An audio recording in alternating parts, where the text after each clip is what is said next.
오늘 우리에게 주시는 하나님의 말씀은 사무엘하 6장 7절에서 8절 말씀입니다. 여호와 하나님이 우사가 잘못함으로 말미암아 진노하사 그를 그곳에서 치시니 그가 거기 하나님의 궤 곁에서 죽으니라. 여호와께서 우사를 치심으로 다윗이 분하여 그곳을 베레스 우사라 부르니 그 이름이 오늘까지 이르니라. 아멘.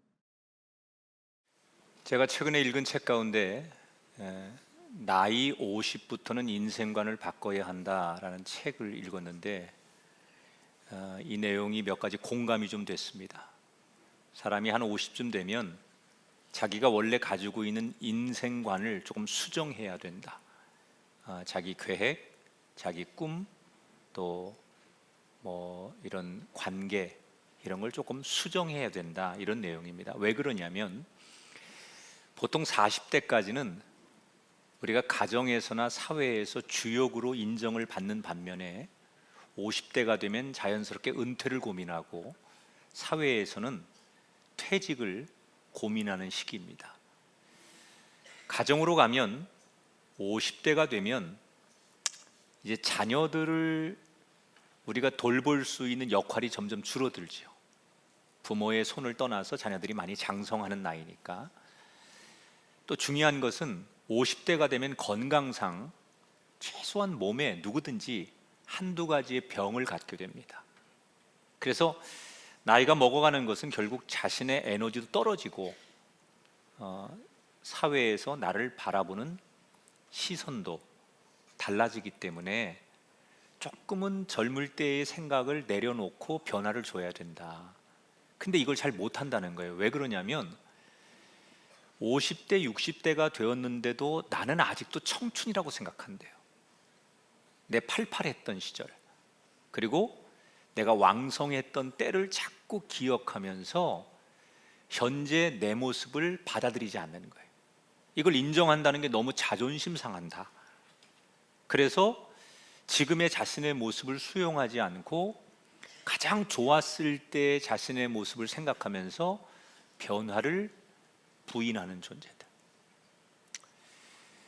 2021년 통계를 보니까 우리나라에서 고독사 하는 사람들 가운데 50대, 60대가 무려 58.6%예요.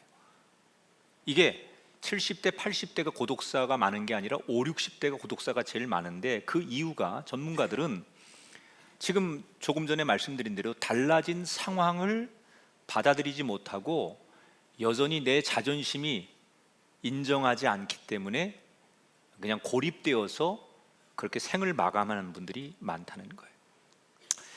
이게 사실 5, 60대만 그런 게 아니라 우리 사회 전반적으로, 예를 들면 어린 아이들은요, 학교에 가면 친구들끼리 그런데요, 너 무슨 아파트 살아?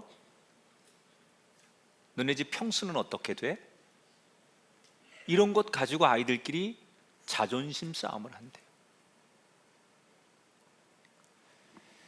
뭐 뉴스에서 심심치 않게 보도되는 그런 뭐 거리에서 보복 운전 이런 거, 이게 다 뭐냐면 욱하는 자존심을 다스리지 못해서 생겨지는 사회 현상이라는 거예요.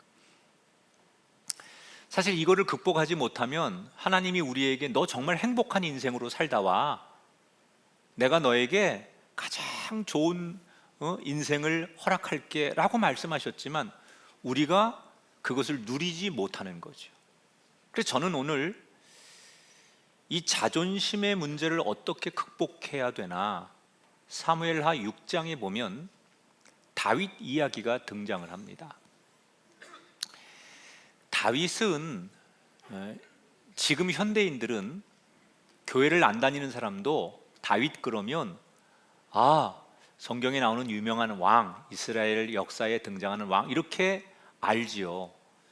그러나 다윗이 살던 당시, 다윗이 태어났을 때의 상황은, 다윗은 전혀 내세울 것도 없는, 별 볼 일 없는 사람이었어요. 우선 그가 태어난 베들레헴은 이스라엘에서 가장 지방의 작은 도시예요. 그리고 그 집에서도 막내로 태어나고 사람들이 천시 여기던 가축업을 직업으로 가지고 있었어요. 그러니까 누구도 주목하지 않고 다윗이 이스라엘의 왕이 될 거라고 아무도 예측을 못하는 상황이에요. 그런데 어느 날 자기 형들이 전부 전쟁터에 나가 있는데 지금처럼 무슨 뭐 통신이 발달하고 그러지 않으니까 전쟁터에 나가 있는 가족들이 이게 도대체 잘 있는지 알 길이 없잖아요. 그러니까 아버지가 막내 다윗에게 형들이 전쟁터에 정말 살아있는지 가서 좀 알아보고 와라. 그래서 면회를 보내는 거예요. 그러니까 우연히 형들 면회하러 갔다가 적장이었던 골리앗과의 그 한판 승부를 다윗이 참여하게 되고 그 골리앗을 이기면서 졸지에 이스라엘의 영웅이 되는 거죠. 영웅이 된다는 게 뭐예요? 백성들의 지지를 받는 거 아닙니까? 유명 인사가 되는 거예요. 덕분에 그는 중앙 무대에도 진출할 수 있었고 권력의 정점에 설 수 있는 기회를 얻게 돼요. 자유스럽게 왕궁을 출입할 수 있을 만한 그런 것들을 보장받게 되죠. 그런데 아무리 많은 백성들이 다윗을 좋아해도 당시의 기득권이었던 권력층들은 다윗을 받아들일 수가 없는 거예요. 왜냐하면 저거 어느 날 국민들에게 인기를 좀 얻긴 했지만 저 미천한 저 베들레헴 출신이고 저 목동이고 뭐 하나 내세울 것 없는데 저 다윗을 인정한다는 게 그들에겐 자존심 상하는 거예요. 그래서 다윗을 굉장히 무시하고 다윗은 국민의 영웅이 되긴 하지만 정말 서러움을 많이 당합니다. 누구보다도. 그런데 그런 상황과 상관없이 하나님은 항상 이 다윗을 주목하시고 다윗에게 은혜를 베푸세요. 그러니까 다윗이 승승장구하는 거예요. 그리고 다윗은 도망자가 되고 쫓기는 자가 되고 견제자가 되어서 십수년을 그렇게 많은 어려움을 겪지만 버티고 견디다 보니 자기에게 좋은 기회가 찾아와요. 자기를 그렇게 핍박하던 사울 왕이 죽으면서 자연스럽게 다윗은 왕으로 추대를 받습니다. 그리고 왕이 된 그는 통일 왕국을 꿈꾸죠. 그래서 블레셋과의 전쟁에서 승리하면서 영토를 넓히고 그리고 정말 왕권을 아주 강력하게 만들어요. 그래서 더 이상 자신을 무시하는 존재가 없도록 그는 철저한 자기가 중심이 되는 왕이 됩니다. 그런데 이때 통일 왕국을 만들고 왕권을 강화한 다윗이 보통 사람들이 생각하지 못하는 대형 프로젝트 하나를 시도해요. 그게 뭐냐? 이스라엘 사람들이 가장 중요하게 여기는 하나님의 임재를 상징하는 물건, 성스러운 물건, 법궤를 사실 한 60년, 70년 동안 이 법궤는 지금 방치되어 있었거든요. 이것을 자신이 살고 있는 수도인 예루살렘으로 갖다 놓는 프로젝트를 해요. 자, 왜 60년, 70년 동안 방치되었던 법궤를 갑자기 다윗이 예루살렘으로 가져오려고 했을까?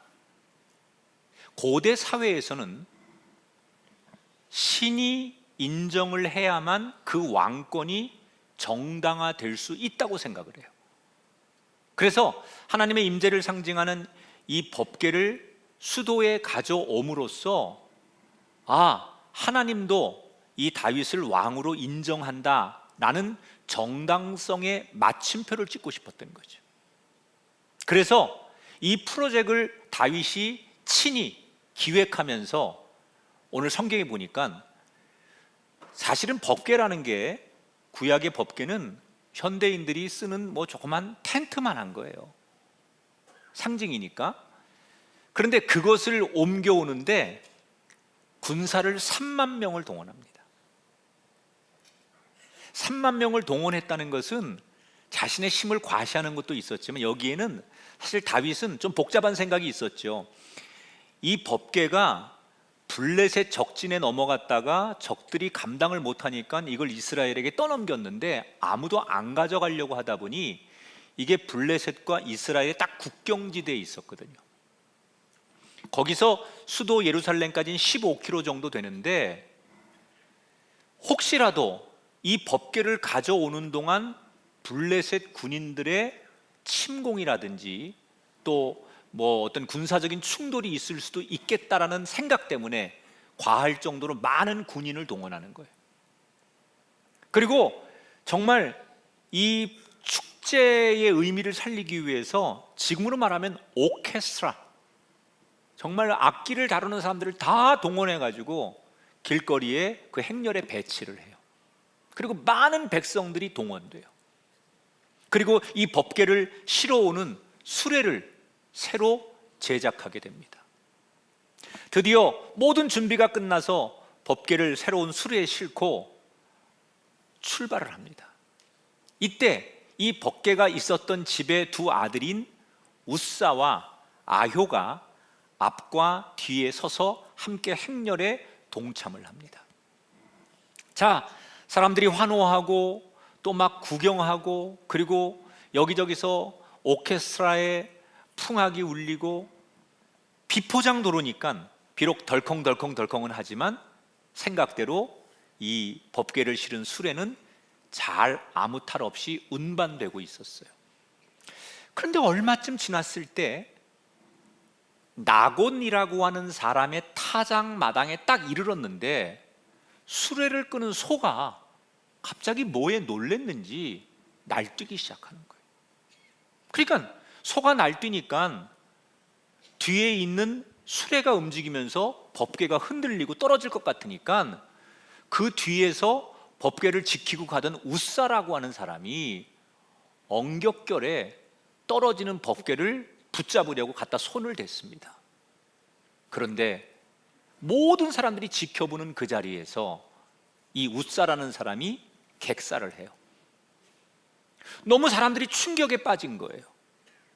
지금 조금 전까지 악기가 울리고 사람들이 환호하고 들떠서 막 축제에 퍼레이드를 했는데 사람 하나가 모든 사람들이 보는 앞에서 법궤를 만지는 순간 죽는 모습을 보면서 말 그대로 찬물을 끼얹은 것처럼 분위기가 싸해지는 거예요. 다윗은 충격을 받습니다.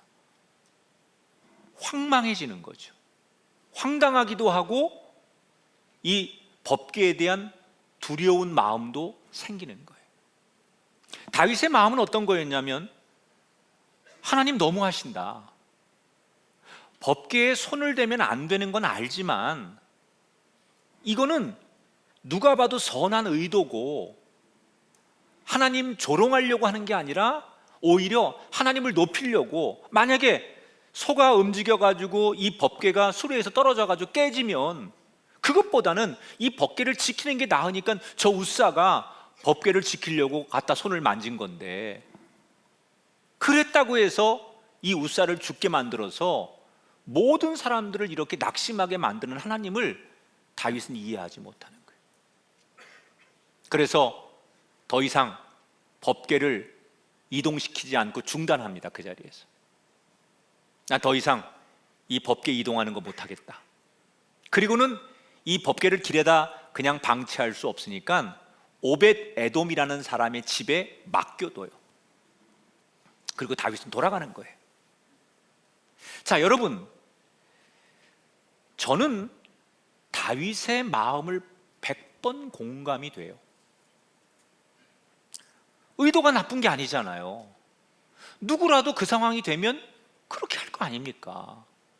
그런데 왜 하나님은 그 모든 전후사정 의도를 알면서도 우사를 죽음으로 몰아가시고 이들의 행렬을 그렇게 가로막는 결과를 만드셨을까? 도대체 누가 맞는 거냐? 뭐가 잘못되었기에 그러냐? 자, 우선 하나님이 맨 처음 이스라엘 백성들에게 이 법궤에 대한 규칙을 하나님이 직접 정해주신 게 있어요. 이 율법이라고 하죠. 하나님이 직접 이스라엘 사람들에게 이건 이렇게 지켜야 돼 라고 최초로 만들어준 법, 그게 민수기 4장 15절에 나오죠. 법궤에 대해서 하나님이 이렇게 말씀하셨어요. 아론과 그의 아들들이 성소와 성소의 모든 기구 덮는 일을 마치거든 고핫 자손들이 와서 맬 것이니라. 그런데 성물은 만지지 말아라. 그러면 그들이 죽게 된다. 아주 정확하게 세세하게 규정을 하나님께서 만들어 주셨어요. 뭐라고요? 이 법궤를 혹시 움직여야 되거든 다른 사람들 동원하면 안 되고 반드시 레위 지파의 고핫 자손들이 해야 된다. 그런데 직접 터치하면 안 되고 이렇게 나무 같은 것들을 끼워가지고 어깨에 매서 직접 접촉하지 않도록 해야 된다. 이게 하나님이 처음에 이스라엘 백성들에게 정해주신 규칙이에요. 그런데 다윗은 이 규칙을 무시하고 자기가 최신형 수레를 만들어서 그걸로 운반을 하는 거예요. 왜 그랬을까요? 그게 편하니까, 그게 빠르니까.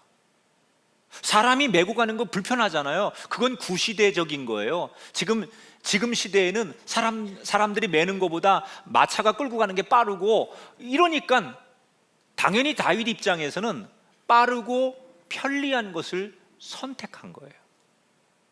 그럼 왜 다윗은 규칙을 중요하게 여기지 않고 빠르고 편한 것을 선택했을까? 거기에는 다윗의 마음속에 심겨진 한이 있었다. 그게 뭐예요?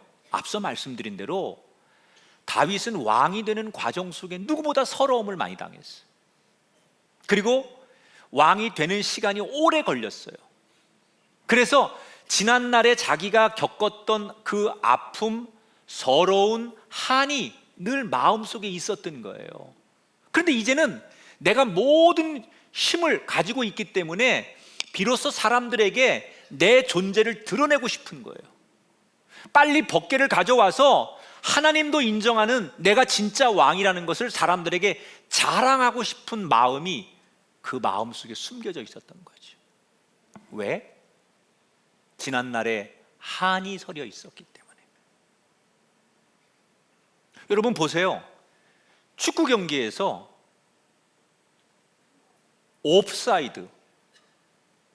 옵사이드로 골을 넣으면 골이 무효입니다. 골이 되어도 규칙을 지키지 않았기 때문에 무효가 되는 거예요. 하나님이 우리에게 주신 규칙을 지키지 않고 내가 편리한 대로, 우리가 편리한 대로 또는 시간을 단축하기 위해서 하는 것은 의미가 없다라는 것을 성경이 가르치는 거예요. 다윗은 지금 사람들에게 보여주려고 이 법궤를 이동시키는데 목적을 두면 안 되고, 나 같은 사람을, 저 베들레헴의 촌뜨기 나 같은 사람을 하나님께서 이렇게 세워주시고 왕이 되게 하셨으니 저는 100번, 1000번, 10,000번 하나님 앞에 감사합니다. 이런 마음을 가져야 된다는 거예요. 우리 중에 특히 지난날 자신의 살아온 인생 가운데 서러움에 붙잡혀 있는 사람들, 한이 좀 서려 있는 사람들, 예를 들면 나는 남들만큼 못 배웠어, 나는 너무 가난했어, 이런 서러움, 나는 누구로부터 어릴 때 또는 자랄 때 인정받지 못했어, 이런 한이 많은 사람일수록 어떤 욕구가 강하냐? 내가 남들에게 얼마나 대단한 존재인지 화려함을 보여주려고 한다는 거예요. 이게 뭐예요? 자존심이 나를 그렇게 범뿌질을 하는 거예요. 사실 우리 마음속에, 뿌리 속에 자존심과 자존감은 하나의 뿌리예요. 그런데 이 에너지가 어떤 사람에게는 자존심으로 흘러가서 자기를 자존심의 사람이 되게 만들기도 하고, 어떤 사람은 자존감을 높이는 사람으로 만들기도 해요. 되게 자존심 강한 사람들이 뭘 해요? 자기를 과시하죠. 자존심 강한 사람들이 절대로 못하는 소리가 있어요. 고마워요, 미안해요, 이 소리 못합니다. 이거는 거꾸로 정말 자존감이 높은 사람은 해요. 고맙습니다라는 얘기는 누구한테 신세를 졌다는 얘기거든요. 신세를 졌기 때문에 이 정말 자존감이 높은 사람은 그걸 인정해요. 아, 내가 신세 졌네, 고맙습니다, 이렇게 숙이지요. 미안합니다, 잘못을 인정하는 거 아닙니까? 이 정말 자존감이 높은 사람은 자기 잘못을 흔쾌히 인정합니다. 근데 자존심이 센 사람은 절대 인정 못해요. 그래서 평생 고마워요, 미안해요, 이건 못해요.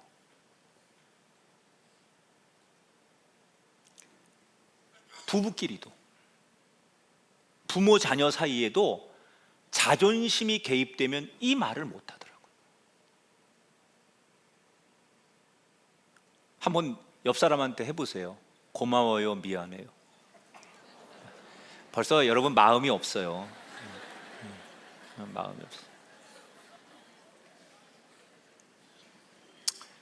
이번 항저우 아시안 게임 때 여러분 그 뉴스를 보셨잖아요. 롤러스케이팅이라는 종목에서 참 가슴 아픈 일이 있었는데, 그 우리나라 선수가 결승선에 들어가면서 됐다고 생각하고 만세를 불렀다가 0.01초 사이로 1위를 빼앗겼어요.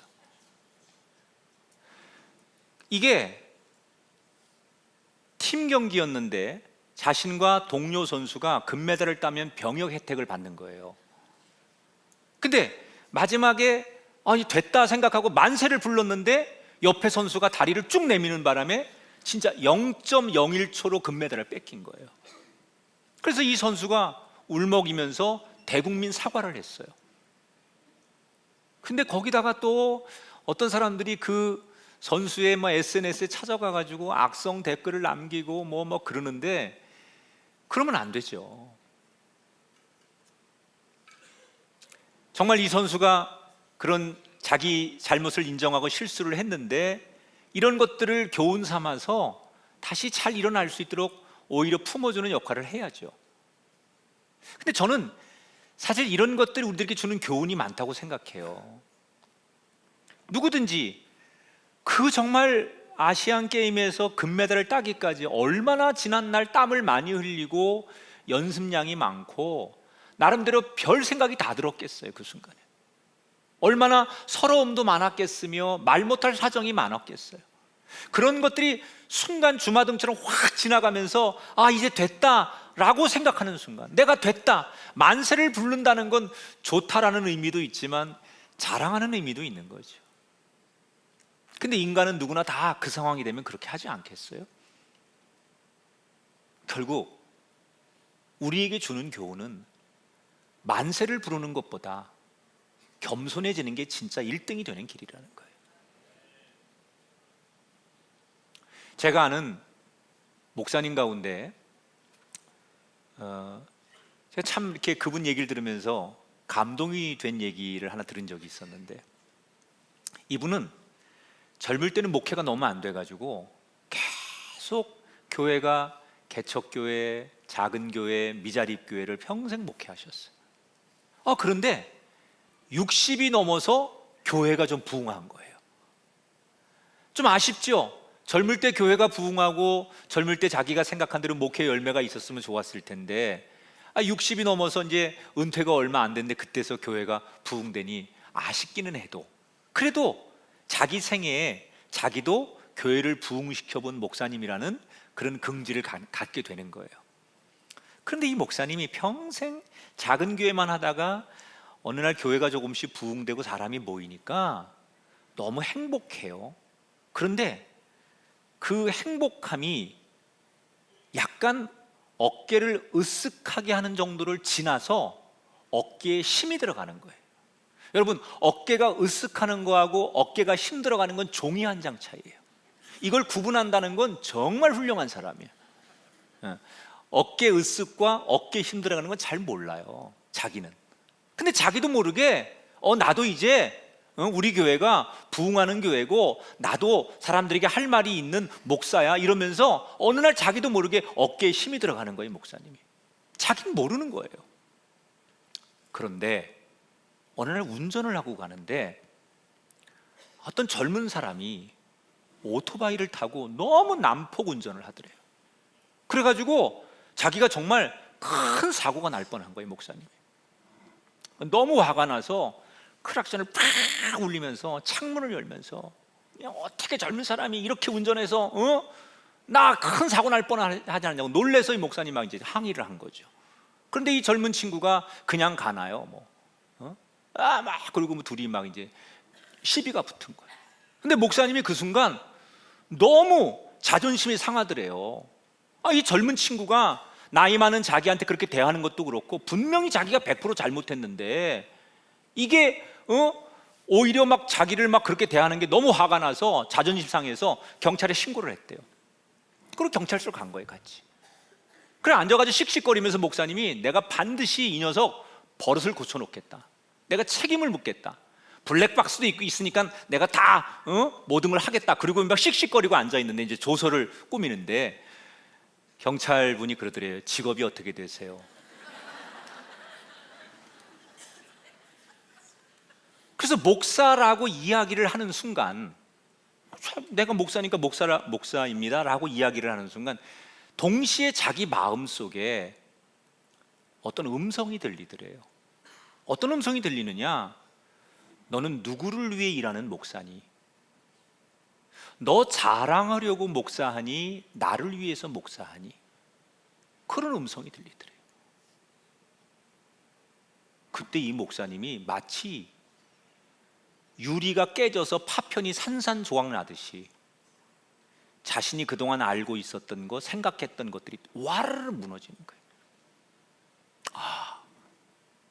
내가 지금 뭔가 한참 잘못하고 있구나.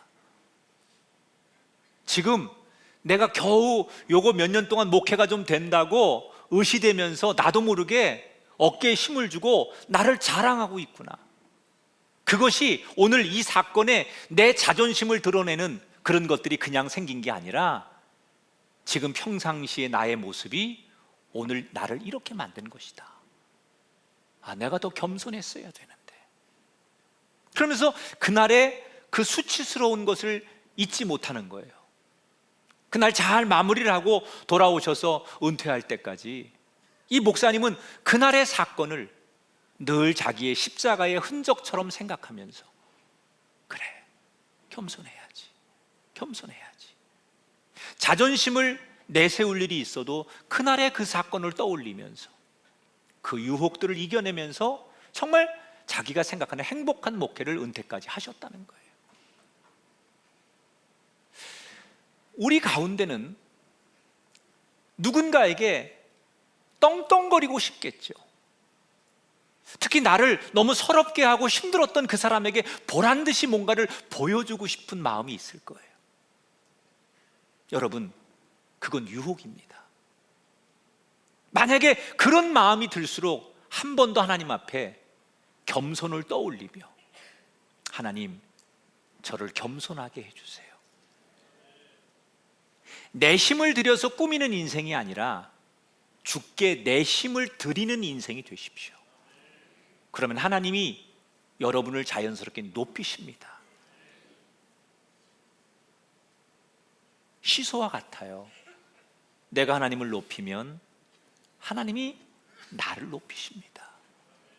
그것이 우리가 자존심을 내세워서 나를 알아달라고 이야기하는 것보다 겸손하게 하나님을 높였더니 하나님이 나를 높이시는 그것이 진짜 나를 행복하게 하는 지름길이라는 것을 기억하시기를 축원합니다. 물론 사람이 살면서 자존심이 전혀 없어야 된다, 그건 아니에요. 가끔 이런 얘기 하십니다. 야, 그래도 우리가 순수 예술을 하는 사람으로서 자존심이 있어야지. 어떤 분들은 야, 우리가 그래도 군인 정신을 가지고 있는데 자존심이 있어야지. 사람이라는 게 기본적인 에너지가 있어야 돼요. 근데 이 자존심이라는 게 선을 넘는 순간, 이 에너지가 그 선을 넘는 순간 상대를 불행하게 하기 때문에 이 자존심의 에너지를 자존감으로 자꾸 바꿔야 된다는 거예요. 한번 제가 방송국에서 엘리베이터를 탔는데 그날 그 방송국에 연예인들이 굉장히 많이 출연하는 날이라 딱 제가 탄 엘리베이터에 다 연예인들만 탄 거예요. 열 몇 명이. 근데 내가 순간 너무 위축이 되는 거예요. 다 젊은 연예인들이 탔는데요, 남자들은 다 180이 넘고요, 일단 얼굴이 다 요만해. 이거 내가 뭐 이렇게 마른 건 마른 것도 아니야. 걔들은 뭐 보기 좋게 말랐어요. 그러면서 이렇게 보니까 나보다 훨씬 키도 크고 나보다 훨씬 얼굴도 작고, 뭐 연예인들이니까 얼마나 대단하겠습니까? 빛나는 거죠, 외모가. 순간적으로 내가 굉장히 초라해지더라고요. 거기서 글쎄 빨리 내려야 되나 뭐 이러다가 제 마음속에 내가 의도적으로 이런 생각을 했어요. 하나님이 이 사람들은 이렇게 또 아름다운 외모를 주셨지만 나에게는 이 사람들이 못하는 일을 또 주셨지. 나는 나로서 소중한 사람이야. 내가 그렇게 나를 위로하는 거예요. 그랬더니 순간 약간 이렇게 좀 그 사람들을 보면서 움찔했던 내가, 나라는 존재를 내가 스스로 자존감을 높이니까 그냥 그 사람들과 함께 더불어서 그 엘리베이터에서 별 마음 없이 올라가게 되더라는 거예요.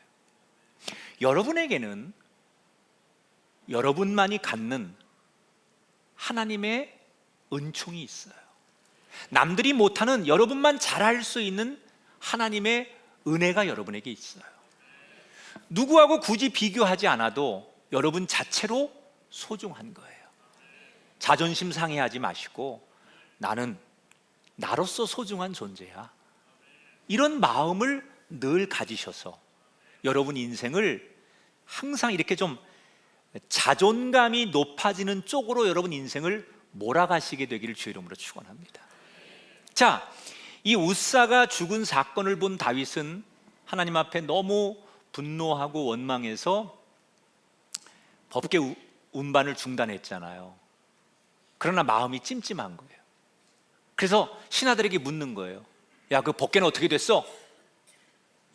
그 오벳 에돔의 집에 있는데 잘 있습니다.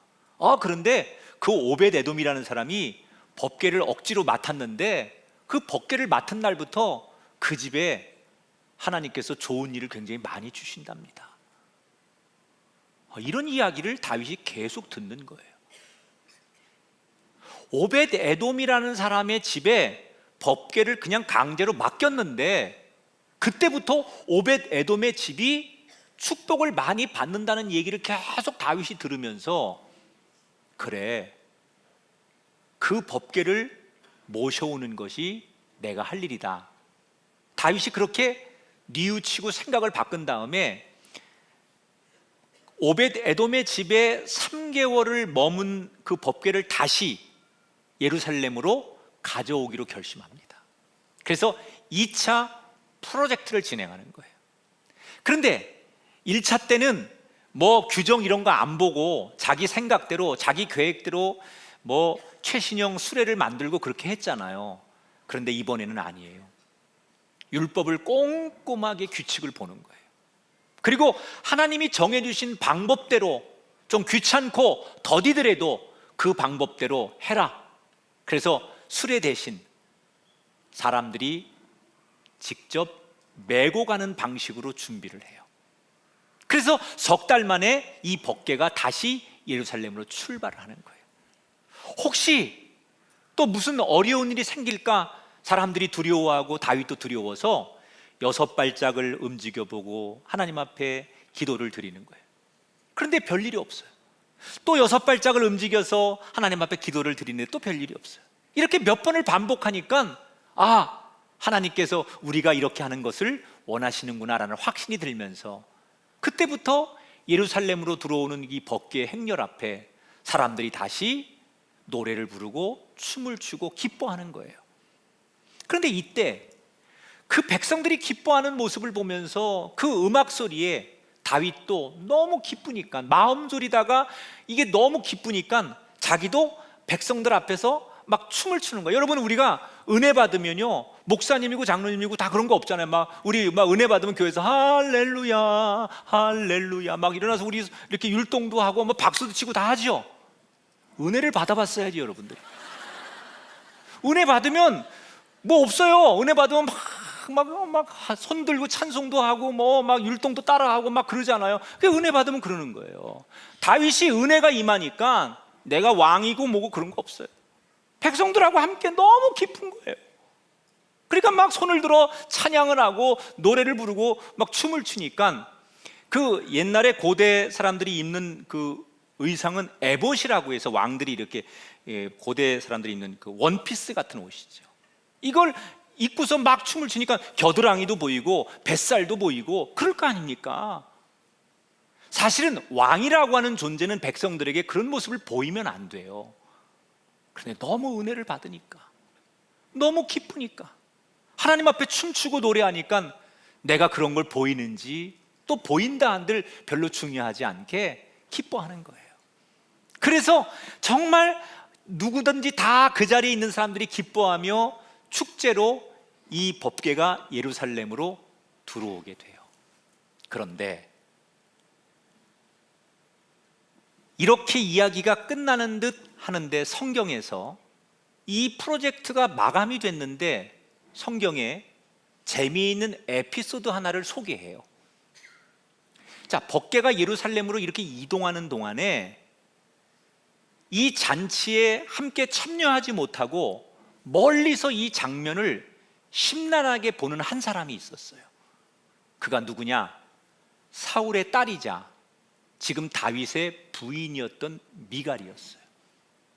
미갈은 모든 사람들이 즐거워하는 이 잔치에 참여하지 못하는 거예요. 왜? 마음이 너무 복잡한 거예요. 자기 아버지 사울왕과 형제들, 오빠들은 다 처참하게 죽었어요.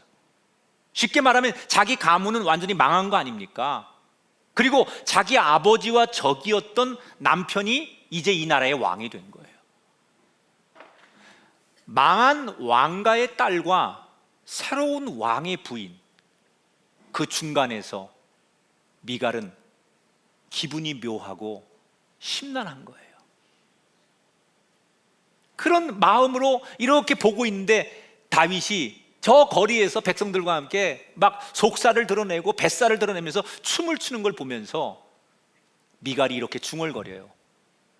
역시 근본 없는 것들은 티가 나. 배우지 못하고 뼈대 없는 집안에 자란 저것은 티가 나. 자기도 모르게 그렇게 중얼거려요.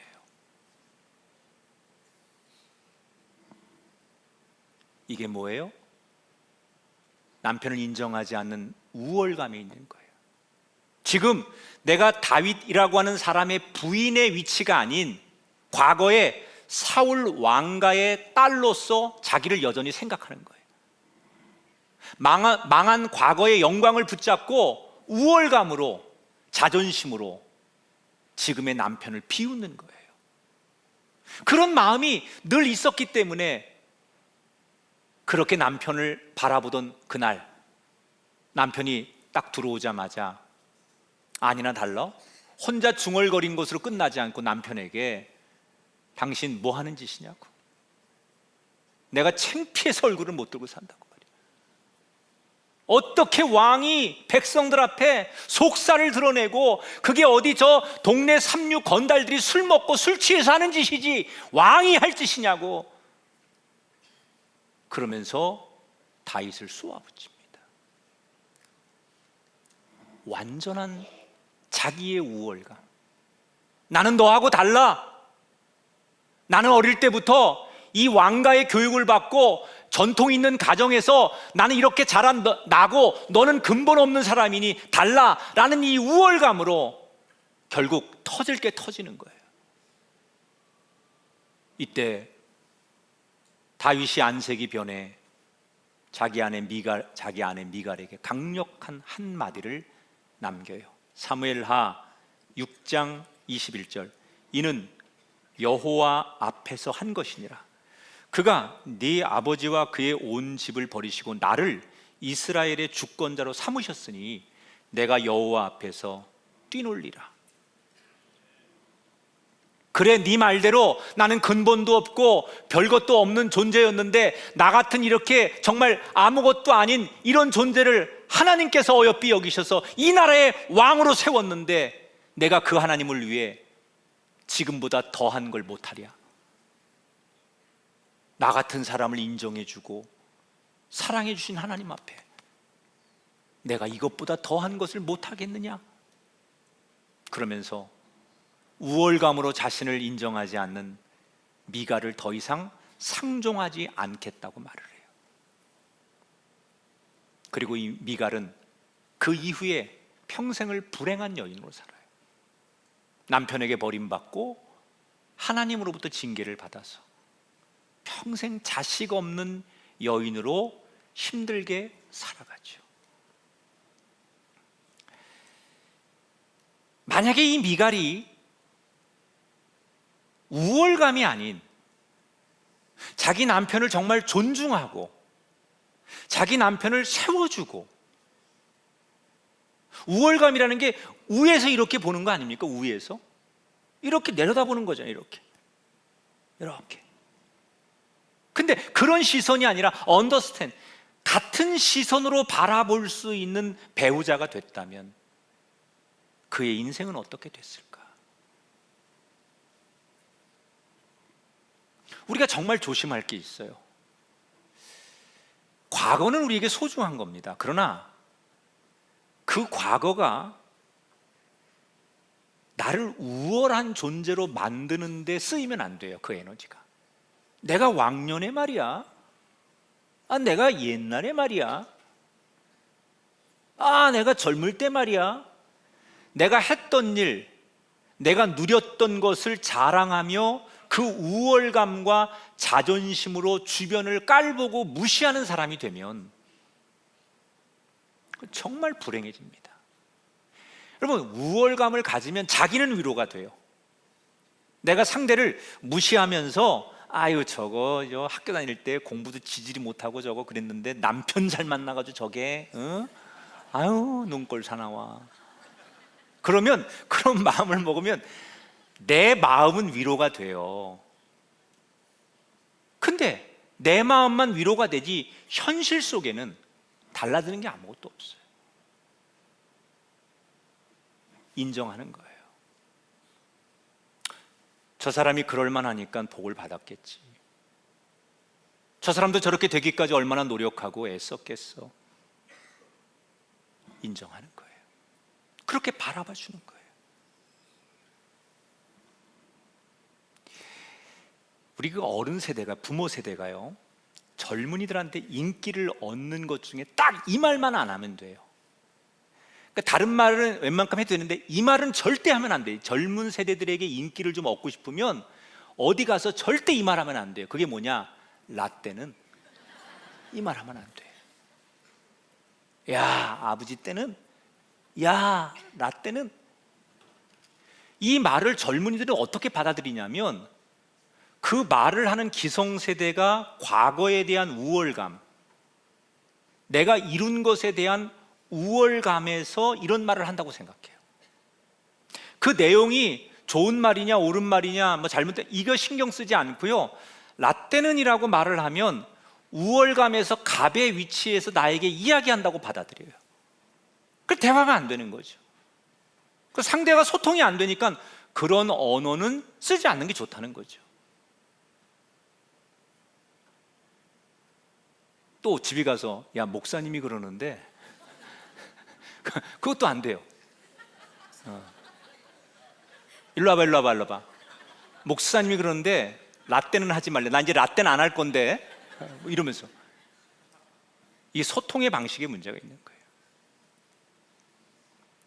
여러분, 우리의 마음을 자존심이라는 노예에서 벗어나게 만들어 주십시오.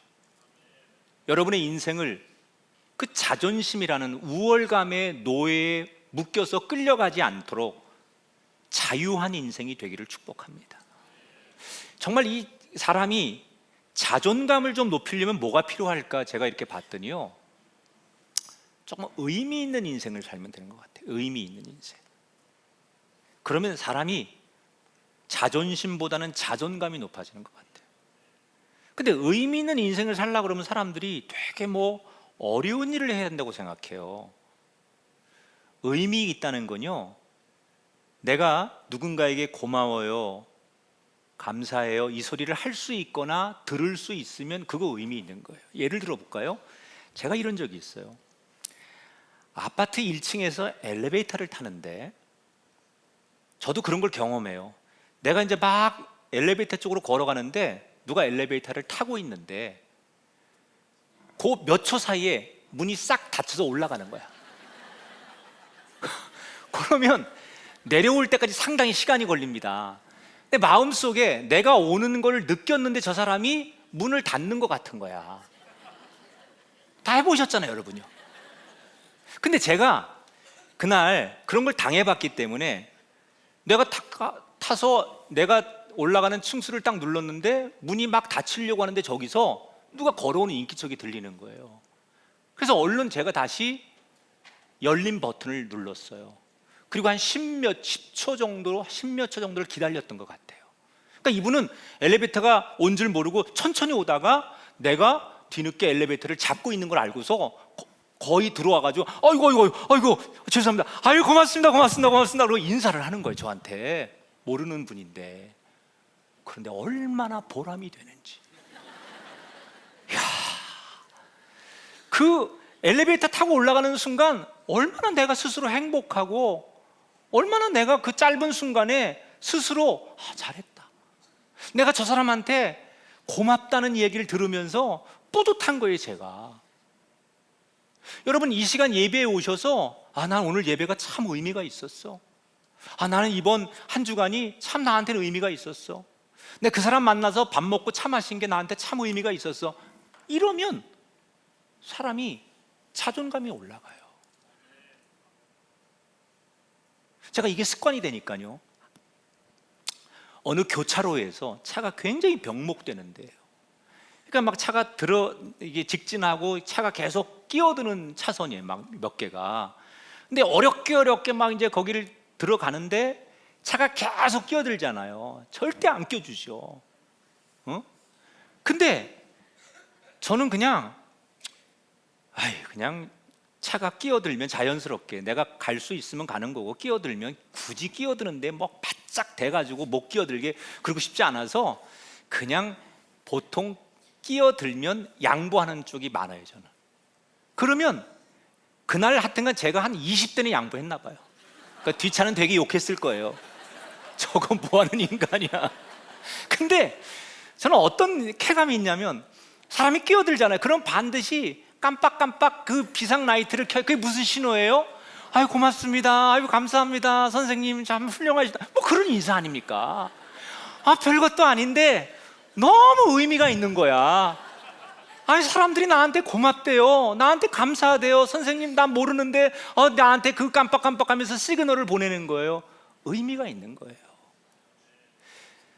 결코 우리가 무슨 어디 이렇게 TV에 나오고 사람들에게 많이 알려지는 큰 일이 아니어도 일상에서 나는 오늘 아이들한테 참 내가 의미 있는 시간을 보냈네, 참 좋은 얘기를 들었네, 우리 부부가 오랜만에 참 의미 있는 시간을 가졌네, 나 오늘 이 교우를 만나서 서로 이렇게 자신들의 삶을 나누면서 참 좋은 시간을 가졌어.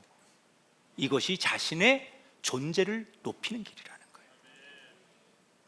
이번 한 주간 그냥 여러분의 일상의 자리에서 자존심으로 나를 몰아가지 말고, 정말 나 괜찮은 사람이네, 이렇게 자신을 자존감으로 자꾸 에너지를 주셔서 여러분이 정말 스스로 생각해도 나 정말 행복했어, 나 정말 그 어느 때보다도 즐거운 한 주를 보냈네 라고 고백할 수 있는 행복의 길을 시작하고 걷게 되는 아름다운 인생길이 되시기를 축복합니다.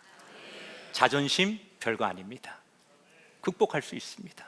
여러분에게 그런 은혜가 있게 되기를 축복합니다. 잠시 후 화면을 보겠습니다.